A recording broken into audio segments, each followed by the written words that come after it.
Hello, and welcome back. Today's video is going to be a target calling video. And before you just go off this video and go, I'm not a melee class, this has nothing to do with me, watch it. Target calling is not just for melees. And if you want to know what a good target caller is supposed to be doing, this is an important one to watch. In the background, we're going to have some low CR RBGs from the group that runs on Sunday and Thursdays. It's just a small group that gets put together by Technical, and it's technically PvP on Twitter, and they have a podcast, which is good and a good source of information. But I'll just have that playing in the background, and I'm gonna go into target calling and all the jazz that comes with it. So, as I said before, to kick this off, target calling is not just for target callers. In terms of, by I mean target callers is DKs, warriors, and other melee classes. These are not the only ones that can target call. The main reason why they do target call is because their damage rotations force them to be on one specific target for the most part. They go on one target and then they'll swap off for like CC and stuff like that. That's why they are generally target callers. Because if you had an affliction lock who would be target calling, it'd be difficult because he's trying to dot a whole lot of stuff to get some rot, or a shadow priest, or like you get the point. Like if you're doing a lot of other stuff, you don't want to necessarily be in charge of the targets that are being called. So that's why melee class normally ends up doing it. But that being said, it's not specific to a melee class. If you think you're going to be good at target calling, you think you can do it, go ahead and do it as a ranged class. You could do it as like a marksman hunter. You could do that really well. And so it's generally don't force. And this is another thing: is don't force somebody who can't target call to target call just because they're a warrior, just because they're a DK. It's not a good idea, because it's as I'm going to explain in this video, target calling is much more than just like target calling. Essentially, it's not just like one thing. It's really, really epically important for your team and to get through. Okay, moving on. Target calling is not just target calling. And what I mean by this is your target caller is essentially the leader of the group. When you're target calling, you are leading the team fights. You're in charge of who's gonna die, who's getting CC'd, if you call out someone to be CC'd, like you need a clone on someone, you need a fear on someone, you call it out and it needs to be done. You call out for kicks, they need to happen. Because you're, as a target caller, you know what needs to get done for this guy to die. So if you see, oh, I'm attacking this monk for ages, and you're like, oh, well, he's just getting healed by somebody else, you're not just going to keep attacking the monk and not say anything about there being a druid that needs fearing or something like that. So, of course, you'd go, hey, fear this guy. Or, I need a fear on the druid. Can anyone CC the druid? And then, or what you really want is someone to go, yes, I'm going to clone him. Or, I'm going to kick him. Or something like that. Like, people in your group should only really be communicating short, quick little things to tell you yes or no. Or, why, like, I can do that, I'm going to do it, da-da-da-da-da. Like, if I go, because what I do as when I go into a fight, I'm calling out a target, and I'm call out my Stormbolt, and I call out my kick. And when my kick's down, my Stormbolt's down, I call out my Sharpened Blade. I'm like, who has next kick? And I want to hear someone in the group say, I have the next one, or I've got a DR'd stun for him as well, or something like that. Or like, okay, I'm going out for the CC on the other people we can kill here. Like, as the target caller, they're not only choosing the target that you're going on, but you're making sure that you kill that target. And by doing so, you're calling out CC and kicks on things. Now, with teams, especially lower teams, it's really, really important to keep reminding people about kicking. So as a target caller, when you're calling out these, oh, I've got kick, who has next kick, who's going to kick that, and then it's going to keep refreshing it in their mind that they're going to have to kick. It's the same reason why you don't call out constantly. You don't go like, Shadow Priest. No, not useful. You go, okay, we're on Shadow Priest, and then use the first letter of his name. So like the Shadow Priest that was in here, he's like, all right, we're on Shadow Priest R, and like you're leaving enough time for if there needs to be strategic calls by a strat caller, if there is one, to like fit it in there, or for people to say anything that they see. So you're going, we're on Shadow Priest R, I have next kick, or my kick's up in here. Does anyone have a kick? Can we get CC on the next one? Okay, we're going on here. And then if the Shadow, and then onto the next point where that leads directly into the next point is you're not just calling out kills, and you're not just calling out CC, and you're not just calling out kicks, you're also calling out the cooldowns of the people that you're on, and keeping track of the cooldowns that the healers or the priority targets like Shadow Priest locks, or people who are casting like if someone's casting chaos spots, they need to be on them. Or in this scenario, we go on the elemental a lot because he cleaves us down really heavily, or we go in the boom if he's casting his full moons and stuff like that.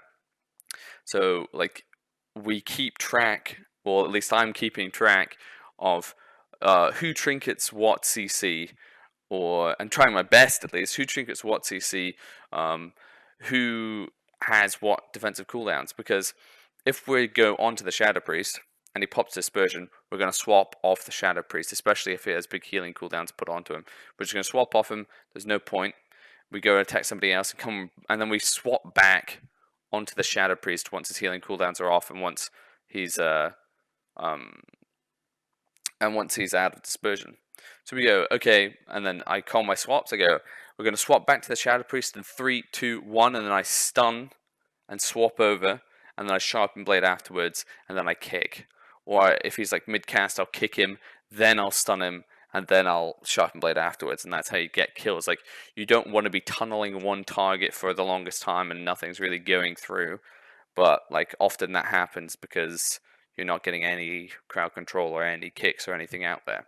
So your role as a target caller is not just like, it's more than, as I said, more than target calling, because you are like the direction for your team in team fights, and you are essentially in control of how your team formulates in there, where their CC's going, where their kicks are going, and things like that. Like, you are the person that everyone is listening to because you're the target caller. Everyone knows what the target caller sounds like. Everyone's like, okay, he's the guy I need to be listening to. So, like, why not use that, like, that point in time, that position that you have, to really drive forward your team and really get into really good positions.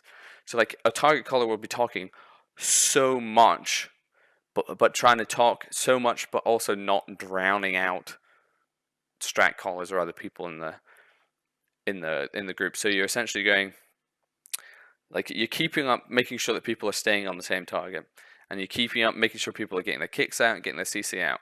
And you only really need to say it once or twice, or if like every couple of things. So it'll be like, we're on Shadow Priest Star, everyone, and then that, I believe, is enough for a bit to go, okay, I think everyone knows that we're on Shadow Priest Star. And then you talk about the kicks, and then you talk about the CC. And then and then you go back to just reminding them who you're on. And if you're going to swap, you maybe say it 2 or 3 times just to make sure people get ready for the swap. But like, we're going to swap into Monk in 3. We're going to swap the Monk in 3. Say it twice. Swapping in 3, 2, 1. Swap to Monk. And they go, he's stunned. I'm going to kick him in. I have kick in 2. I'm going to kick him. Who else? Who has the next one? I'm going to sharpen blade now. Sharpen blades on him. Oh, he's getting healed by the Ardrid. Can we cyclone the Ardrid? Can we get some CC on the Ardrid? And ideally someone will call out, yeah, I'll do it. And by doing this, you will drive the team forward and get them doing what they need to do to win the game. And you will be invited back to groups, and you will be added to friends lists, and you will be added by everyone in the thing, because they will want to be in the group with you, because it gives everyone direction in the group, and it's really, really, really good. Even more, you're more important than the strat caller, because you can have a great strat, but if you lose a team fight, most of the time you're going to lose because you're forced to play off things. if you have a shit strat, as long as you can win the team fight, like most of the time you're gonna win the game, unless it's a really, really bad strategy. So like you could just go, okay, we're just gonna go for the team fight every time, like on like AB or something like that. Like you just go, oh, we'll team fight at like every node, then we'll just take them. Or like any flag carrier might just go, well, we'll team fight, and then we can just you could just like full escort every time because you know you're gonna win the team fight. And it's just like and it's really good practice for communication for threes also uh, is target calling in RBGs, because as a target caller in RBGs, you're communicating about the same amount that you should be doing in your threes arenas, because you're letting everyone know what things you have up and what things that you're seeing get popped and things like that. So there's more, yeah, to keep track of, but there's also more people on your team who are there to let you know if you've like called wrong or whatever. So this is a quick video. This is just a very brief one. I can go in more detail if you guys want, and feel free to message me on all the various things. Join the Discord. Let me know. I'm gonna be trying to do some like all WoW streams and stuff like that. I think I'm gonna do one today of like the actual recording, so it'll be finished by now. But I'm gonna do a couple more through the week. I'm gonna post that on the World of PvP Reddit. I'm gonna tweet it out also, and I'll probably comment it on a couple of these videos just to like let you guys know when I'm gonna be, what times I'm gonna be streaming and stuff like that. But I hope you found this